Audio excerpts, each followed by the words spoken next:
Phil's I'm gonna let you retire. It's my partner, the guy I work with every day, is actually probably going to retire at the end of the month, which means more work for you. Yeah, it basically means all of Florida and Puerto Rico is going to be mine, plus a few other things. So. Oh my! Wow. Yeah. Just going to get busier. Oh, that's. Sorry. I'm sad to see him go. I've been working with him for 10 years now. Yeah. Well, Phil, one day you'll be retired like me. Yeah, I hope so. I want to be like Paul.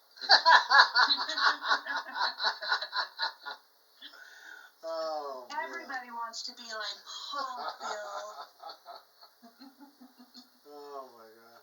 I was gonna grab a bell, Paul, and just start ringing it.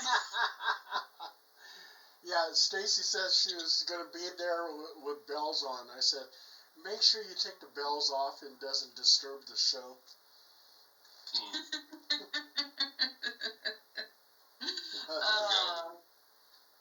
I've got one on the back door so the dogs can ring it whenever they got to go on. Oh, that's cool. That's cool. Let me see where Steven's at.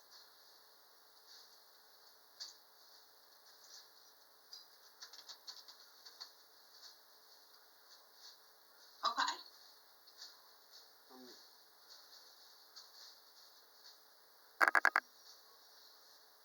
I hope he's not having problems with it.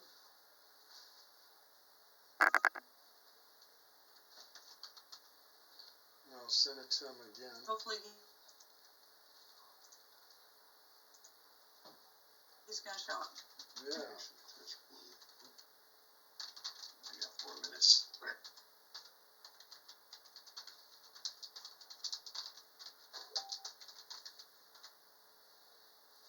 Okay, send him the link again.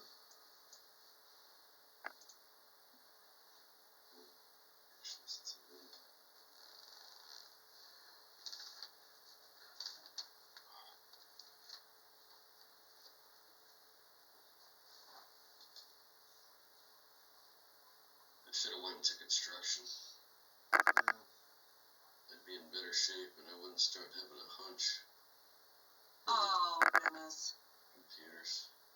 Yeah, but that still messes your body up more than you ever know. I used to work for a construction company a long time ago, and I'll tell you what, even though those guys were in their 60s and buff as hell, they were going to be in a lot of pain later on.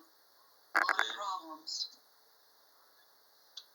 Yeah, it's just I don't know, my father was stuck behind a desk for the last 30 plus years. Before that, he was a line mechanic for 20 years. And then after he retired from the desk, he decided to go out and be a lumberjack for the past 2 years. And he's been chopping wood at 72 years old. I'm like, what the hell are you doing? Oh my gosh. But he's loving it. He's like, oh, I'm in the best shape. You wouldn't believe what kind of shape I'm in. I would not believe, I would doubt that a bit. My gosh, wow. Is your dad single? No. It's, him and my stepmother, neither one of them want to retire. She just fell down off of a ladder at work, was out for 2 months, had surgery before that, and then she's going back into work. And they're like, you can't do anything, you can't lift anything, but we'll let you come back. Yeah. I'm like, can't you guys just join a book club or something? They can't Might be a little paper. Right? Yeah, watch TV, get retired, do something. Like, no, they can't stay home. No. Well, my dad was the same way. I mean, he literally dropped dead at work. So it was one of those things that but he was a farm boy too. He was taught, back in those days, you work until, and if he wouldn't have worked, I think he would have just withered away. I can find shit at my house to work on to keep me busy. Yeah. This past weekend, I spent the whole weekend tuning up my 49 Jeep. You know, top to bottom, adjusted the valves. What do you call it? New distributor, new wires. What do you call it? Plugs, lid, to the car. I have more. You know, I'm rewiring my bike, my motorcycle in the living room because the air conditioning, and I just roll the sucker in the house. So, you know, I have more than enough, and God, if I actually wanted to get around to working on the house itself, yeah, I've got plenty to keep me busy. I bet. Yeah, there's always more. Exactly. Yeah. I really don't have to look far. It's like, oh yeah, something else always is breaking. Oh yeah, yeah. What kind of bike you got? A Harley. Of course. So now, of course, it's always breaking. Well, the engines are reliable on them. It's just everything else on them that's not. Oh my God. What year is it? 88. Oh, okay. So I like the Evos. I got rid of an 02, which was a twin cam, and I had a 91 besides that, but it was just one of those things where I like the older bikes. To me, they're easier to work on and easier to maintain. The new ones to me suck. So. Well, just like the older cars, you know, I don't want anything with all these computer chips and stuff. Give me a muscle car so I can work on it. Oh yeah, give me a distributor and points and all the stuff that I grew up on, and I'm happy. Yeah, exactly. Hi, Sandy. All right, I'm gonna kick off recording because I've got to jump on a work meeting, and This meeting is being recorded. Okay. You guys, good luck. Good luck. Hey guys, I'm over here trying to get Stephen You guys are Mera. all set to go. You can go anytime. Thank you, Phil. Okay. Thank you, Phil. Paul, I can't hear you. Oh, okay.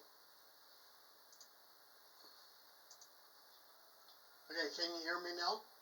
There you go. All right. I don't know where Stephen Mera is. I mean, I talked to him about 20 minutes ago, and he says, yeah, I'm ready, I'm online and everything else. Now, I'm getting nothing, so I don't know what's going on. So anyway, as I look behind the scenes, Zandine, you know a lot about the Florida Coral Castle. Can you tell Stacy about that? Because that's one of the things that we were going to discuss with Stephen. And I will go behind the scenes and see where Stephen is. So, All right. okay. Zandine, take it away. Take it away. Zandine, can't hear you, honey. Zandine, can't hear you. Hey, No. got you. Got me? Yeah. You guys take it away. I'm going to go behind the scenes. All right. All right. Let me hear all about it. So yeah, Stacy, I'm sure Steve Mera knows a lot more about this particular story, but when I was younger, this story caught my eye. It's when I was studying up on Tesla, this guy came up, but it's a 135-pound man from Florida who he had this coral castle, and the importance of that was that these corals weighed like tons, and they never could figure out how he built any of these structures. And until the day he died, he never revealed his secrets. And so, you know, I looked him up. He would do things like this. He never wanted anybody to see his process. So, like when he had food delivered, or if he had other slabs or other coral, they would just set these blocks that weigh tons by near his house, and he would tell them that's okay. You know, leave it there. And when he was sure everybody was gone, whatever this magic process was, he would do. And he also had some other, I wouldn't say peculiar behaviors, but like he just was different. In his coral castle, he would hang his furniture upside down and his food. A lot of times he would hang his food and his furniture and everything upside down. I remember us reading something where it might almost been an epitaph or like a tribute to a lady he loved, because he didn't have a lady at the house, but I believe it was somebody he loved, and that was part of it too. He would sleep upside down too as well sometimes. So So Joey far, was what do you back. think, Stacey? What do you think so far, Stacey? Well, that's insane. I mean, okay, so there's coral blocks Yes. that he would have moved beside what the house was, and then he was able to somehow Chisel. move all those blocks to where he Chisel them wanted. down. Yeah, chisel them down, make formations, and he would make all these structures. Like I say, everything was all of coral, and nobody, as far as I know, and Steve I know, but nobody to this day has figured out how he's able to do this. And he only weighed 135 pounds. And they say that he had the ancient Egyptian secrets. Somehow he. That's what I'm thinking, how they make the pyramids. And Right. That's what comes to mind, and that's what everybody. But you know, the Tatarians, a fabled race that lived in Russia, supposedly. Now they just had documents, CIA documents, saying that it really was such a thing, and that it hinted at possibly because they had free energy. All their buildings had free energy. And when the oil revolution came out, I guess they were phased out, supposedly what they said. But they also had frequency because they built great towers and churches and buildings, just like the Coral Castle. And they were known to have frequential tools to help them, frequencies to make it vibrate or move. Or something. I've been looking into a little bit more about kind of all the different frequency stuff. These kids here just recently found a frequency, if I can speak properly, that will put out fires. Wow. So yeah, so they showed it. They had it all together. They have this big thing, probably about this big, and he was holding it down to a fire that was on the ground, and it just like puffed it out, and it was gone. Hey, yeah, it was really neat. And the trumpets of Jericho brought the walls down. I can see that. Yeah, with the sound, yes. And not only that, they say that the blocks, those heavy blocks over in Florida, that Coral Castle, they were levitated using some type of sound frequency. And I could see that from both the pyramids and the castle if he figured that out. But the question is, when he died, did they find anything to indicate that he had they never could find that little. They had a little wooden box, and it was on three legs, like 3 legs, little brown wooden box, and something was in that box that he used to move those big stones, and they never could find that wooden box. That is insane. That is crazy. And how long ago was this? The Coral Castle. How long ago was that? Oh, wasn't it like the 50s? Something like that, yeah. 50s or 60s? Okay. Yeah. All right. Because when I read it, I read about it like in the 90s, and wow. The film that they showed, it looked like it was from that that era. So. Cool. That is super cool. Now the question is, why the heck did he hang everything upside down, though?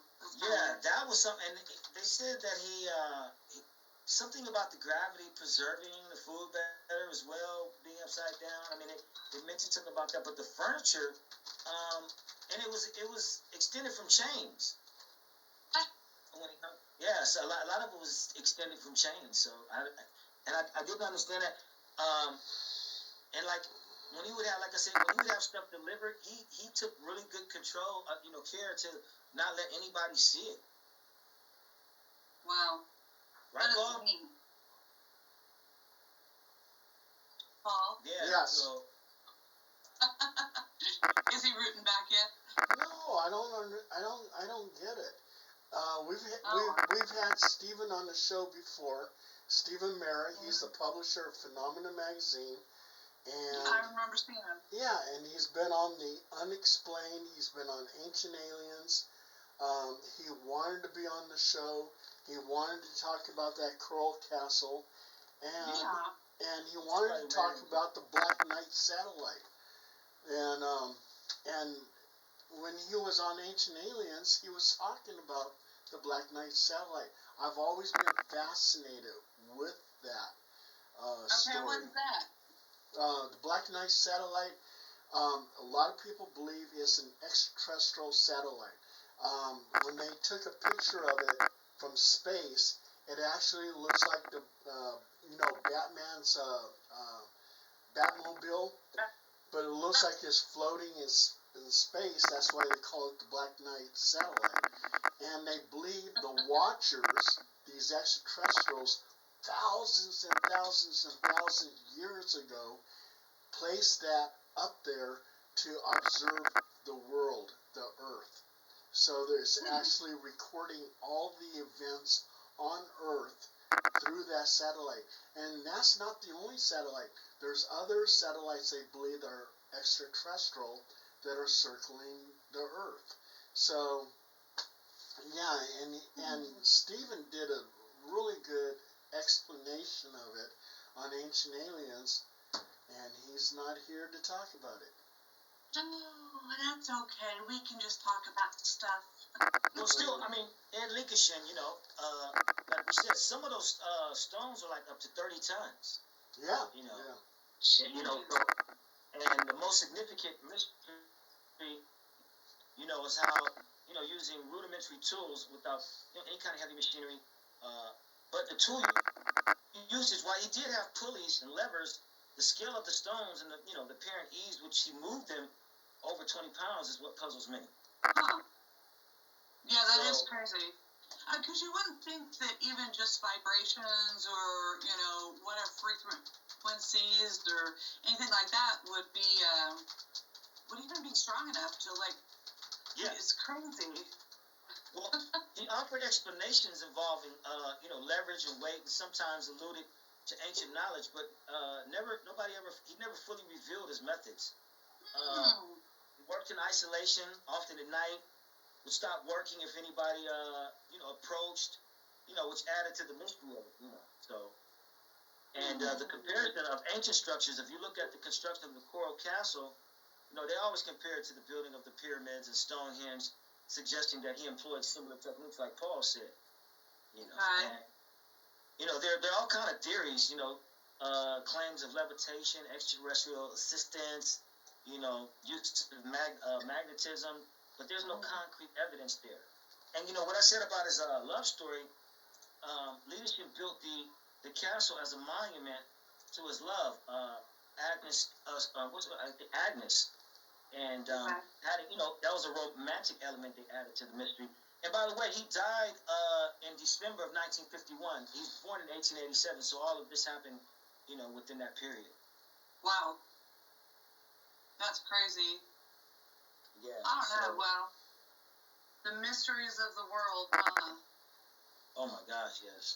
I just don't understand why you would just leave it that way, though. If you had this great technique and these great things that you use to build something, I don't understand why people would want to hold that so closely till the day they die. Well, you know what? That's a good question. But Stacey, what do you think about maybe just like the pyramids, or say if you told somebody you were immortal, right? I mean, right away they'd probably take you and dissect you. I mean, your life would be over. I mean, if he did tell those secrets, the stuff about pyramids, who knows? He might have been some kind of Mason or somebody had sworn to secrecy, but he was using a little bit of that, and that knowledge, maybe he's not supposed to go to the public, and maybe, he was already crossing the line, perhaps. But an edge like that would give a world power, power of everybody. So maybe he was, conscious of it. I don't know. Yeah. But something or like maybe that. He was just insane. I mean, and actually, I said 135 pounds. I think that might have been like his latest weight, but he was about 100 pounds when it was happening. Wow, that's insane. Yeah. Well, and there's no way that you're going to pick up 3,500 pounds, but with a little help, maybe. I mean, I just saw a video of this guy that was his arms were probably about this big around, to be honest. And they did a video of him standing up on a car, and it was only a 4-banger, but still, he picked this motor up, got it out of the whole motor, up out of this car, got out, and picked it up and carried it, and you're like, superhuman strength here, but yet he was just a small little old thing. I mean, still not 3,500 pounds, but superhuman, but with that strength and a little bit of help from, I'm just saying, weight doesn't always constitute muscles and strength, but who knows? That is insane. I like that. My question, I like your black thing. What'd you say it was? Oh, the Black Knight. Black Knight. Okay. I like that because that goes to my theory that these aliens that were all a TV program to all these aliens, and they just turn the channels. They watch it like they watch reality TV. Well, even like when you look at the Bible, the extraterrestrials, angels, God, or whatever you want to call it, they seem like they're very interested in our history. They're saying like, yeah, Adam is related to so-and-so, so-and-so. He had these children, Abel and Cain, and I mean, the whole family history. I mean, it seems like they're very, very much into our history. So everything that happens on Earth, it continues on because it's being collected by extraterrestrials. I agree with that as well. Definitely. Now, I'm going to have... Oh, go ahead. But okay, here's something that will blow you away. All the events on Earth is being recorded through light. And if you go all the way to let's say, the edge of the galaxy, and you have this high-powered telescope, and extraterrestrials are looking through this telescope, and they're centered on Earth, what they're seeing is the light from the past. And when you're looking at the light from the past, and if you enhance it, you could probably see Julius Caesar talking at the Colosseum of Rome. That's a good theory. I like that. Yeah. Definitely. Well, it's not even a theory. It's so funny because it's something I've always thought of, and I actually did a thing where talked to a scientist. So I put it out there, and the scientist says you're absolutely correct. And then not too long ago, I seen another thing about it was written. Oh, what magazine was it? Oh, I forget. But it was some scientific magazine, and they were talking about it. But it's like a motion picture on Earth. All the light that hits it, and it's blasted into outer space, and it continues on, and you're looking at the past, and you can see all the events of everything that's going on. Yeah. Yeah. We're not, Paul, you're correct. I'm sorry, Stacey. Oh, no, I was just saying, so I'm wondering if people that are trying to make, like, time machines and stuff aren't doing it the right way.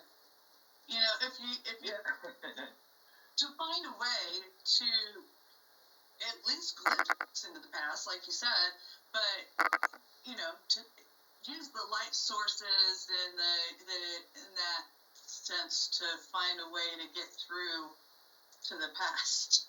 Time travel. Anyway, just my silliness. So what were you going to say, Sandy? No, I was just going to say that, Paul, when you was talking about the light, just like when you're a kid, everybody looks at the star and says, hey, you're seeing a star what it looks like, millions of light years when it first exploded. You're not seeing, what it looks like now. And that thing right now with AI, they have a tool right now, and each day is getting better. But you can, that light that he's talking about, you can enhance any image, everything so incredibly, to such a degree that right now he's right. You can see almost anything. If it's a wave, if it's light, I mean, they can pick it up, and like pictures they've been taking for years, the AI is going back now and extracting that light and showing even more stuff too as well. And, you know, to Paul's point, about the Black Knight, you know, that's a thing that's been going on for about 130 years as far as conspiracy, but they believe the thing is like 13,000 years old, and they're saying it's a UFO. It's a foreign alien spaceship. This is like they're not thinking it's anything else, you know, from what I've heard. And there's all kind of pictures of it on the internet. It appears, you know, people have seen it everywhere. But NASA is even on board with this. Well, that is neat though. I mean, just to think about, they need to start sending people up there to see if they can find it, so you get more definitive pictures of it. Oh, there's some good pictures of it. Yeah, there are. Yeah, Google it. In the early days of Google radio, it. they used to use it, you know, have fun. I mean, before people could even really see it, they captivated their imagination with this thing. Oh yeah, definitely. Yeah, there's some very, very clear pictures of it. Okay. I'll have to look those up then.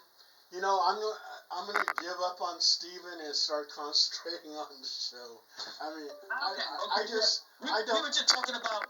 We were just talking about what you know, Steven might, you know, touch upon the Ed Leedskalnin, the Coral Castle, and the Black Knight, and I'm sure we're going to touch on other things. But where do you want to go from here, Paul? Because you know a lot of stuff. Yeah. Okay. Well, you know what used to really, really confuse me and get me upset is when I heard that the Library of Alexandria was burned up. It was Burned up. Yeah, it was. Twice. Yeah, it was set on fire, and all those scrolls, all that information, all that ancient knowledge was lost. And then another thing that really pissed me off is when the Spanish conquistadors went into Central America and they took the Mayan Codex and destroyed it.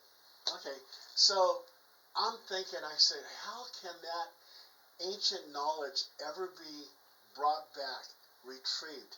Well, then I was thinking, well, there was that theory, which is actually, this theory is true, about light being projected out into outer space. So the people writing on the codex, or the people writing on the scrolls over at the Library of Alexandria, that light that hit that paper as they're writing whatever story there is still exists in light form. But also, but also too, if time travel is true, which I really do believe in